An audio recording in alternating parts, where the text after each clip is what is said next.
খাই এক জায়গায়, কিন্তু ঘুরে বেড়াই একটু বসতেও পর্যন্ত পাইনি। তো ওনারা যে বললেন এটা আমার করে দিবেন, মানে এর থেকে আর বড় জিনিস কি হতে পারে। ওটাই খুব শান্তির বাণী পেলাম।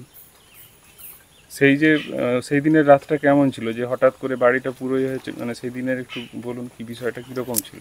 সারা রাত্রি মঙ্গলবার, অর্থাৎ মঙ্গলবার সারা রাতি প্রায় আমার পাড়ার ছেলেরা সকলেই জেগেছিল এবং নদীতে আমরা দপ্তরে ফোন করেও একটু বস্তা পর্যন্ত পাইনি। তবু যে যার প্রাণপণ চেষ্টা করে গোটা বাঁধই তো প্রায় ঘোগ, বাঁধের অবস্থা খুবই খারাপ, আমরা বাঁধটা টিকাতে পারিনি। ভোরবেলা ওখানে বল গ্রাউন্ডের কাছে হানাটা পড়েছে, তারপরে আমি এখানটা রিং বাঁধ দিচ্ছিলাম, আমার ভাইপো শ্যামসুন্দর এবং আমি। তো আর চা খাই বলে নেমে চলে এসেছি বাড়িতে 5:30, তখন ভোর।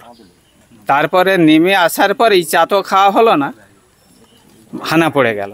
দিয়ে বাড়ির জিনিসপত্র গুছাবার মতনও কোনো সুযোগ নেই।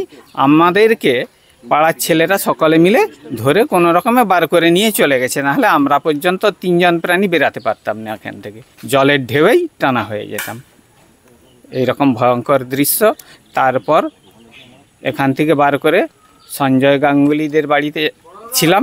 সঞ্জয় গাঙ্গুলিদের বাড়িতেও আবার জল উঠে যাচ্ছিল, সেখান থেকে সন্ধ্যাবেলা আবার ওরা পর্যন্ত প্রভাসচন্দ্রের বাড়িতে গিয়ে আশ্রয় নিলাম। এইভাবেই দিন কাটতে লাগলো পরের পর।